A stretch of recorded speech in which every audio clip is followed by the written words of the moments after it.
¿Cómo educar a los hijos en el amor? Hay dos palabras claves: educar. Primero tenemos que definir qué es educar. En pedagogía familiar se tiene una definición que me gusta y que dice: educar es un proceso voluntario e ininterrumpido del perfeccionamiento de las potencias del ser humano. Fíjate la definición que da. Es decir, tiene que haber la voluntad intencionada de perfeccionar las potencias del ser humano. ¿Y cuáles son esas potencias? Bueno, pues son básicamente tres: el entendimiento en todas sus áreas, la voluntad y la libertad. Es decir, cómo utilizamos o cómo adquirimos conocimientos y les damos una utilidad práctica, la voluntad, que significa lo que yo quiero, y la libertad, elegir entre diferentes opciones. Y entonces los papás tenemos esa enorme responsabilidad, porque en el otro punto, esa intención de orientar nuestras acciones, los conocimientos en la vida práctica familiar al interior, en el amor. Bueno, el amor, yo digo desde un punto de vista, incluso esto tiene fundamentos filosóficos y teológicos. Fíjate que en el Evangelio de Juan, en el primer capítulo, en el capítulo número 4, dice, capítulo 1 y versículo 4, dice: Dios es amor. Y se complementa muy bien ese texto con otro señalamiento que está en Génesis 1:26, que dice: hagamos al hombre a nuestra imagen y semejanza. Quiere decir que en el plan divino, al crearnos Dios, los que somos creyentes, Dios decidió que la esencia del ser humano fuera el amor. Pudo haber decidido otra cosa, pero decidió que fuera el amor.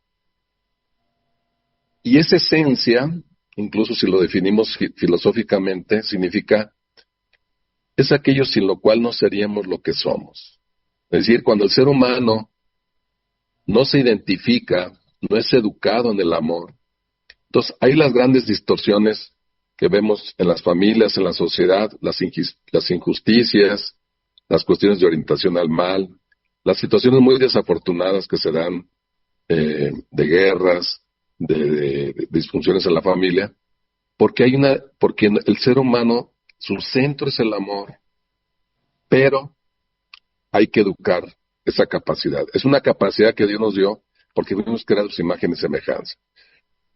Pero ¿cómo se hace, cómo se cultiva esa capacidad? Bueno, pues tenemos que enseñarnos, alguien nos tiene que enseñar a amar. Y fíjate que hay dos palabras que a veces las confundimos: amor y amar. Amor es una emoción que transformamos en sentimiento al hacerla consciente. Cuando yo me doy cuenta que quiero lo mejor para una persona, que deseo el bien de una persona, pues es que estoy sintiendo amor por ella y decido amarla. Pero amar implica una decisión profunda de hacer el bien al otro. En este caso, nuestros padres, por supuesto que sentían amor por nosotros, es una parte connatural de padres a hijos, pero la parte importante es que esa decisión de amarnos, es decir, de observar y procurar nuestro bien, es lo que fundamentalmente nos va a permitir aprender a amar. Por ejemplo, cuando yo hablo, o me enseñé a hablar de pequeño, pues ¿cómo lo hice? Pues imitando a mamá y a papá. Cuando me enseñé a caminar, pues caminando. Pero para amar, necesito que alguien me ame para despertar esa capacidad que tengo y entonces retribuir en actos concretos de amor hacia mí mismo y hacia los demás. Eso está enmarcado muy bien en Mateo 22:36, porque nos dice: amarás a tu prójimo como a ti mismo. Y ese es un mandato fundamental llevado al terreno de la familia, en donde este mandato no se nos dice que ames entendiendo el prójimo, en este caso, ahorita ubicándolo en el tema como nuestros hijos, no significa que los amemos más o que los amemos menos. Significa amarás a tu prójimo como a ti mismo. Y creo que a veces la dificultad de amar a nuestros hijos es que no nos amamos a nosotros mismos, porque el amor a nosotros mismos tiene mala fama. Y esa mala fama se ha distorsionado porque se piensa que es egoísmo y nada más alejado de la realidad. Es decir, el amar siempre tiene que ver con el bien del otro, el bien propio y el bien nuestro, y el egoísmo nada más tiene que ver con el bien propio. Pero también tiene un riesgo que tenemos que asumir los papás. Como el amar a nuestros hijos es una decisión de vida, es ese acto intencionado y continuo de educarlos, al implicar una decisión, puedo tomar decisiones equivocadas, porque finalmente, al decidir, yo elijo lo que considero que es el bien, y algunas veces nos vemos en retrospectiva que lastimamos a nuestro hijo queriéndole hacer bien y no lo hicimos. ¿Por qué? Porque el amar tiene riesgos, el riesgo de decidir y en el cual algunas veces nos equivocamos, aunque sigo sintiendo amor por ti, pero quizás me equivoqué en la forma de amarte y entonces tú percibes que no quiero tu bien. Eso sucede mucho al interior de las familias, donde el amar y el decidir amar al hijo es un reto dentro de varias posibilidades o dentro de varios estilos educativos, porque no hay un solo estilo educativo, sino que dentro de la familia los papás establecen la manera como van a amar y procurar el bien de los hijos. Me sucede mucho en las dinámicas de consultoría familiar que ejerzo yo hacia las parejas, hacia las familias, que algunas veces veo, por ejemplo, familias que sí sienten amor el uno por el otro, es decir, el amor como emoción llevado a sentimiento sí está, pero en la práctica diaria de decidir cómo amarte es donde se lastima. Es decir, algo que yo quería o proponía que era un bien para ti, tú lo percibiste como algo no adecuado. Y entonces, esa disfunción incluso da, digo, por supuesto, de padres a hijos, de esposo a esposa, porque finalmente el amar es una decisión y es un acto de congruencia entre lo que yo digo sentir, lo que pienso y lo que hago.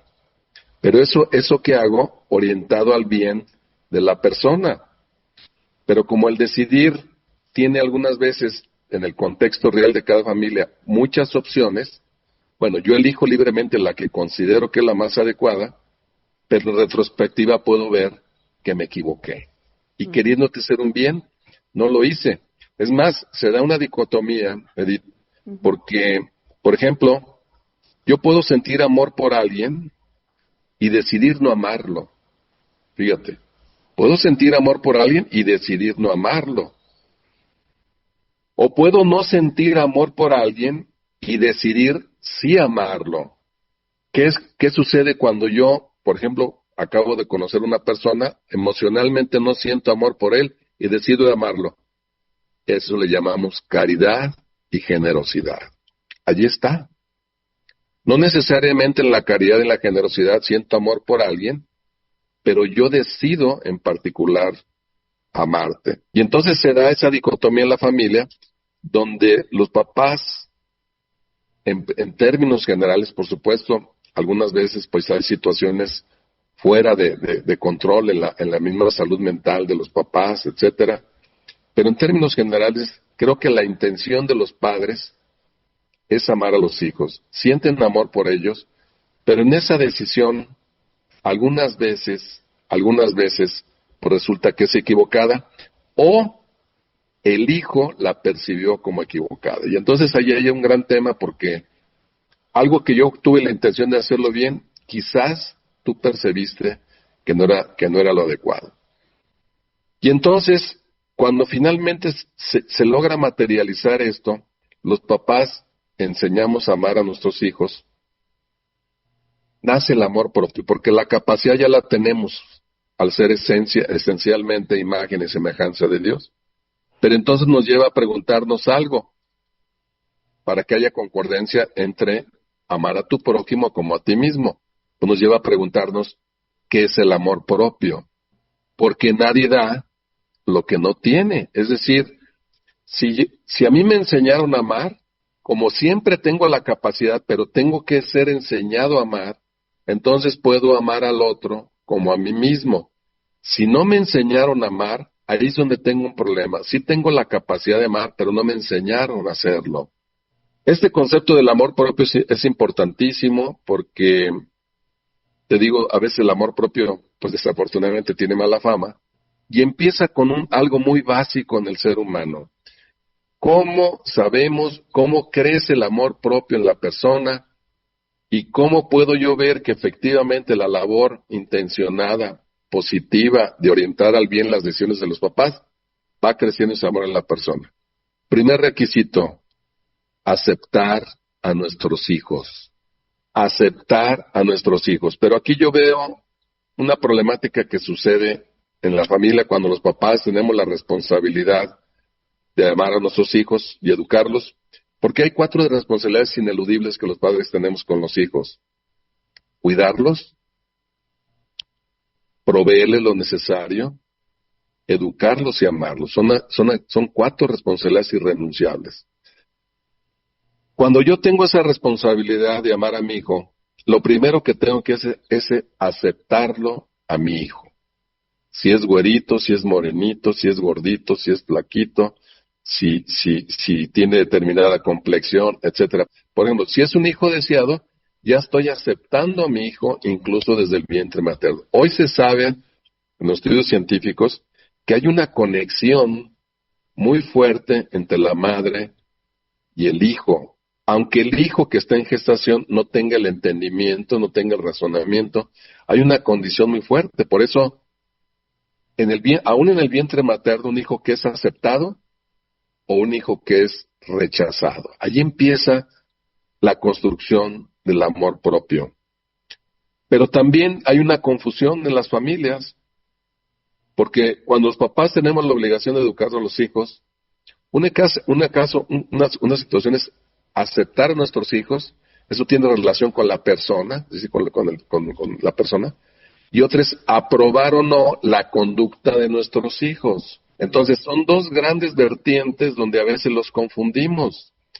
Me dice a veces papá, es que yo no puedo aceptar que mi hijo haga esto. A ver, entonces la palabra es, no apruebo esta conducta, pero la aceptación al hijo como persona debe ser siempre, pero tengo la obligación de educarte con reglas morales, establecer límites, y entonces puedo cuestionar o no la conducta de algunas situaciones dentro de la familia. Y algunas veces rechazamos a nuestros hijos por lo que hacen.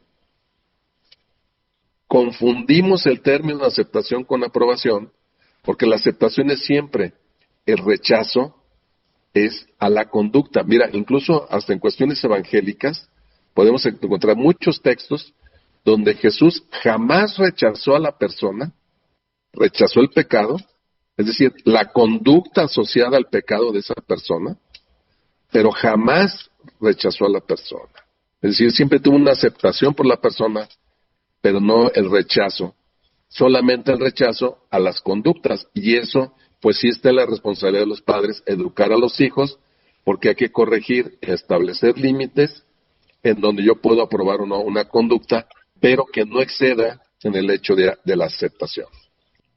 El joven que ve que su papá, su mamá lo acepta, que no lo rechaza, bueno, pues ese joven, hay algo que en psicología se llama gratificación emocional. Es decir, cuando yo veo que establezco un vínculo, una relación, donde veo que papá, mamá desean mi bien, entonces interiormente en nuestro estado emocional hay algo que se llama gratificación emocional. Es decir, me siento bien de estar con la gente que amo y que dice amarme, pero que me lo demuestra. Las personas que no logran esa armonía, no perfección, porque las familias no somos perfectas, y que no logran tener esa gratificación emocional, ese estado de bienestar interior emocionalmente al sentirme amado y al sentirme seguro y al sentirme confiado y al sentir que soy aceptado, que soy respetado por mis padres. Bueno, es una de las raíces más claras sobre las adicciones, porque la persona que no se siente amada no logra tener esa gratificación emocional que da el hecho de tener una estabilidad con afecto, porque el afecto surge cuando yo percibo que quieres mi bien. Así como ya dijimos, amor, una emoción, es una emoción, amar una decisión, y el afecto es la consecuencia de ver esto. Bueno, la persona que tiene tendencia o que ha desarrollado una adicción, lo que hace es buscar una sensación física que le permita estar bien o sentirse bien, por lo menos momentáneamente, porque no tiene una gratificación emocional. Entonces, en otras palabras, las drogas lo que hacen es conseguir una sensación física que me permite estar bien, por lo menos por un momento, o en un determinado momento, porque no tengo la gratificación emocional que solamente da las relaciones con vínculos afectivos sólidos fundados en el amor. Fíjate, esa ansia, esa carencia de amor nos puede llegar a la drogadicción, porque la gratificación emocional es un alimento que necesitamos los seres humanos. No solamente de pan y agua vive el hombre. Necesitamos el afecto de nuestros padres cuando estamos en la etapa de formación, el día de mañana con nuestros hermanos, con nuestra novia, nuestro novio, nuestra esposa, nuestro esposo, nuestros amigos. Y siempre que construimos relaciones afectivas sólidas, tenemos esa sensación de bienestar. Y cuando no lo hacemos, buscamos algo físico para encubrir la gratificación emocional que no tenemos. De una cosa tan simple, pero profunda, porque es la esencia del ser humano, el amor, el dar amor y el recibir amor, podemos llegar a una distorsión a través de la drogadicción. Y las sociedades donde hay drogadicción como un problema fuerte, son sociedades en donde al interior de la familia no ha permeado el amor de padres a hijos. Yo te di ahorita dos pautas, lo mencioné, de las bases del amor propio. La aceptación, primero. Lo segundo es el respeto a nuestros hijos. Porque la aceptación va en contra de la figura del rechazo. O sea, yo te acepto, hijo, no te rechazo. Aunque puedo no aprobar tu conducta, repito, eso es fundamental. Y el respeto, que significa el reconocimiento del valor que le dan los padres a los hijos. Porque cuando los hijos los consideramos algo valioso, y esa valía le llamamos dignidad, y a la dignidad le llamamos el reconocimiento de ser hijos de Dios. Esa es la valía extraordinaria del ser humano. Entonces, en ese proceso, dentro de la educación, no abuso de ti, que sería una falta de respeto al hijo, pero también te enseño a que no abuses del otro. Y entonces a eso le llamamos límites. Es decir, dentro de la educación de los hijos, tenemos que establecer límites. Algo que veo yo con preocupación es que algunas familias están abandonando este concepto, porque antes, con la figura patriarcal rígida que existía en los modelos educativos de familia, la familia era muy autoritaria, vamos a decirlo así, una educación patriarcal autoritaria. Pero ahora hemos pasado a una educación filial, es decir, antes, en algún sentido, algunas veces en familias así muy rígidas, los hijos le tenían miedo a los padres. Pero ahora los padres le tienen miedo a los hijos. ¿Por qué? Porque al no establecer límites, hemos caído en una conducta que se llama permisividad. La permisividad, te lo podría definir, es un amor entre comillas sin exigencia. Yo digo que te amo y por ese amor te permito hacer lo que tú quieras. Y entonces vemos modelos educativos donde el hijo no reconoce límites, es decir, puede faltar el respeto a los demás, pero también en su conducta, el no reconocer límites quiere decir que no tiene valores morales de referencia. Y entonces da lo mismo estudiar que no estudiar. Ir a la escuela que no ir a la escuela. Robar que no robar. Ser bueno a ser malo. Es decir, hay una confusión porque en la permisividad lo que implica es el abandono de la responsabilidad de educar los padres a los hijos. Las conductas permisivas basadas por lo importante es que tú te sientas bien. Escucho con mucha frecuencia ese argumento. No, lo importante es que el hijo tenga certezas y límites a su conducta fundados en una base de valores morales orientados al bien, a la verdad, a la justicia, y entonces él va modelando su conducta, pero estableciendo límites, porque entonces en la permisividad, como yo puedo hacer lo que quiera, lastimo a las otras personas. ¿Y qué significa eso?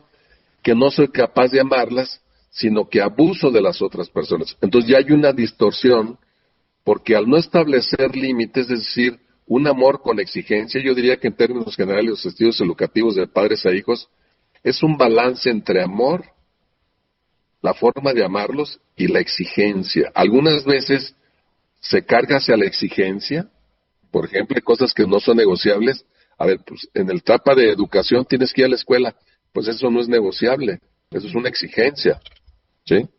Pero si tengo 20 años, bueno, él puede decidir a cuál escuela va o qué quiere estudiar.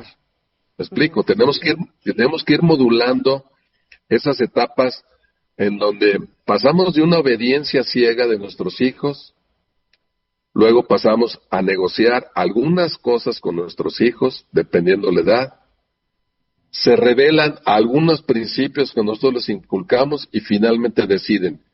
Pero si cimentamos el amor propio, los valores morales, van a decidir en la línea de amarse a sí mismo y amar a los demás.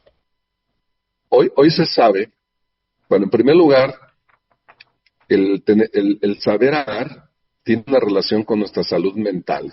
Fíjate lo que te estoy diciendo. Eric Fromm lo mencionaba, que hay dos elementos básicos que la persona desarrolla: amar y razonar. Cuando una persona logra amar y ser amada y razonar, es una persona que tiene razonablemente salud mental. ¿Por qué? Bueno, porque su autoestima, fíjate, ya estoy poniendo otro tema. La autoestima es lo que opino yo de mí mismo y el valor que reconozco. Si yo me siento aceptado, quiere decir que la opinión del otro es buena sobre mí, y entonces eso hace generar mi autoconcepto como una persona valiosa que no es rechazada. Pero además, si soy respetado, entonces quiere decir que no solamente tengo una buena opinión, sino que reconozco un valor intrínseco como persona. Y esa parte fundamental de respetarme y respetar al otro, pues va a ser la manera como me relaciono con los demás. Hay 3 efectos que se ha estudiado, además, particularmente de las personas que en términos generales, cuando logramos tener un amor propio, llegamos a una salud mental razonable. Pero hay 3 efectos muy claros que se dan en la persona. Lo primero es, una persona con un amor propio fuerte tiene tolerancia a la frustración. Hoy vemos con preocupación y se ha manejado, por ejemplo, la generación de cristal, los jóvenes particularmente del año 2000 hacia acá, se les dice la generación de cristal, porque vemos jóvenes que tienen muy poca tolerancia a la frustración. ¿Qué es la frustración? Bueno, la frustración desde el punto de vista etimológico significa error, es decir, las situaciones que en la vida diaria nos causan cierto malestar y que sentimos que no debió haber salido, que salió algo mal, algo que queríamos que saliera bien. La vida está llena de frustraciones. Hay muchas frustraciones en nuestra familia, cuando tenemos una novia, si logramos armonizar o no, cuando tenemos un trabajo, si nos fue bien en la escuela, si pasamos un examen, en fin, hay una serie de circunstancias que convivimos frecuentemente con la frustración. Bueno, las personas con un amor propio profundo tienen tolerancia a la frustración. Las personas que no tienen un amor propio no tienen tolerancia a la frustración. ¿Y sabes cuál es la consecuencia de no tener tolerancia a la frustración?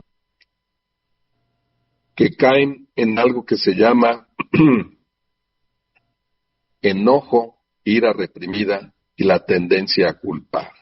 Quien no tolera la frustración es una persona que en su modo de actuar culpa siempre a alguien de algo que salió mal, y en cambio el que tiene tolerancia a la frustración es proactivo y ve cómo puede resolver el problema en lugar de culpar al otro. Esto es enorme y fundamental, porque la tolerancia a la frustración, es decir, es como nuestro amortiguador interior, donde las cosas, cuando no salen bien, toleramos esa frustración, pero además un segundo elemento del amor propio, que nos hace perseverantes. Si yo tolero la frustración en la vida diaria, como estudiante, como hijo, como profesionista, como amigo, como novio, como esposo, y soy perseverante, quiere decir que tengo la motivación fundamental que me da el amor propio para actuar. Fíjate lo importantísimo. Por eso vemos las personas que ante cualquier dificultad se paralizan, no tienen amor propio. ¿Por qué? Porque no toleran la frustración, porque no son perseverantes, y los vemos a veces como niños o jóvenes o adolescentes, les llamamos a veces coloquialmente y no de manera ofensiva, niños mueble. Están paralizados. ¿Por qué? Porque no hay esa fuerza interior que da la motivación del amor propio. Porque además la tercera parte, como efecto de nuestra personalidad, tolerar la frustración, perseverar, es saber esperar con paciencia a que las cosas mejoren, actuando yo y no culpando al otro.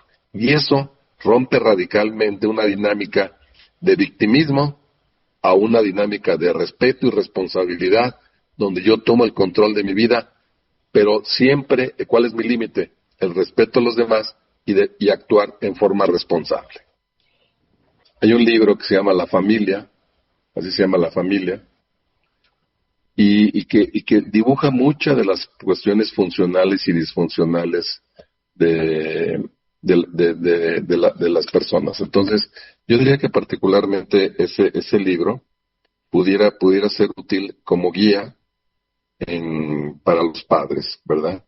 La Familia, así se llama, La Familia. A ver, los fundamentos del amor propio, aceptación y respeto por nuestros hijos. ¿Cuáles son las figuras contrarias a esto? El rechazo, el abandono y el abuso. Es decir, el rechazo a la persona, el abandono físico, emocional de la persona, donde nos quitamos esa responsabilidad, abandonamos a nuestros hijos, o alguna forma de abuso físico, emocional o inclusive sexual. Y evitar las conductas, ahorita tú lo mencionaste, cuando los niños, cuando los hijos no adquieren esa tolerancia a la frustración, la tendencia de los papás es sobreproteger a nuestros hijos. Es un error tremendo la sobreprotección, porque va en contra de la tolerancia a la frustración, pero va en contra también de la autonomía que como personas maduras debemos adquirir al decidir sobre nuestra vida y llevar a cabo esas decisiones. Yo diría que hay 3 errores muy, muy frecuentes. Es decir, la sobreprotección, la permisividad, es decir, permitir cualquier cosa, sería una forma de abandono, porque ser permisivo o abandonar a nuestros hijos físicamente o emocionalmente, prácticamente es lo mismo. Y la tercera, que es una visión autoritaria de educación sin amor. Es decir, cuando intentamos realmente no educar a nuestros hijos, sino domesticarlos, diría yo, domesticarlos. Y el fundamento de algo que Eric Fromm desarrolló, y quiero sintetizar con esto ya el programa, es algo que se llama el amor activo. El amor activo tiene 4 ejes. El respeto a mí mismo y a los demás, la responsabilidad que tengo conmigo mismo y con los demás, el conocimiento de mí mismo y de los demás, y el cuidado que tengo de mí mismo y los demás. Si usted fundamenta el amor propio en respeto, responsabilidad, cuidado y conocimiento está en la misma línea del amor propio, que es la aceptación y el respeto, contrario al rechazo, al abandono de la persona y al abuso. Deseo en particular a las mamás que están próximas a celebrar su conmemoración del Día de las Madres, bendiciones en esta labor extraordinaria que junto con los papás hacen en la educación de los hijos. Una bendición a ellas, al papá, a la familia en su conjunto y a sus seres queridos. Muy amables, gracias, que tengan un bonito día.